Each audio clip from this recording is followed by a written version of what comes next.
Hi, I'm Joel Art, and today we have another very simple but yet useful project that you can build in your own shop.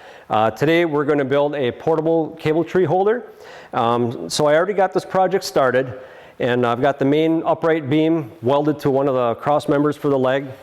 So what I need to do yet is weld on the other two cross members, and then I'm going to take this 1-inch round tubing that we're using to hold the cables up, and I'll be welding those to each side of this main upright beam. And after that, we'll finish with putting the wheels on. Overall, this project will be about 7 feet tall, but we'll need that for the size of some of the cables that I have for this. So the one thing with this next step that's important is that you have these next two legs square to the other two. So I did that using my framing square and also these magnets. These magnets do help hold the piece square, but I double check it with the framing square. And then also it helped to line the edge of this up with the edge of the tall upright here also, because you want all of that to be straight. So from here, I'm going to tack weld each corner so it holds this in place, so that when I put the final welds on there, it doesn't warp anything on me.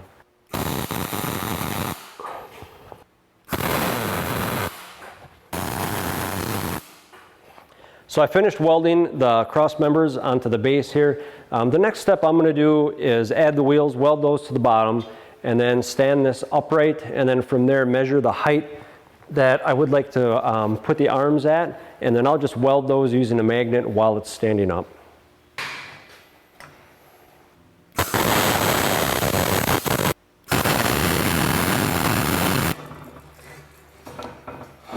Okay, so at this point we have the wheels on the bottom cross members. We stood the cable tree upright.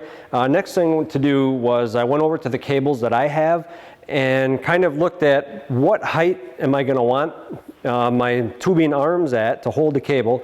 I got the first measurement set. What I'm going to do is use the magnet, and that will help keep the tubing at 90 degrees. And I'll just lay that on there, bring that tight up against the main cross member, I guess, here. And then from there I'll tack weld each side of this and come back and finish weld it so it's strong.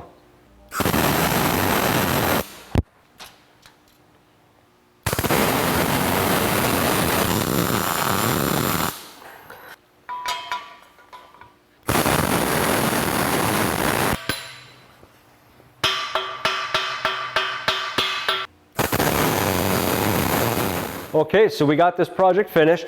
As you can see, the reason for having a tall cable tree that's movable is I've got some pretty heavy stuff on here.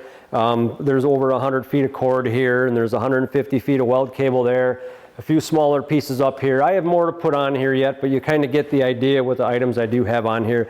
Some of you might be wondering, you know, hey, how come on the end of the tubing here, maybe I didn't put a little blocker so these can't slide off. But this isn't really meant to be moving all the time, only move when I need it to.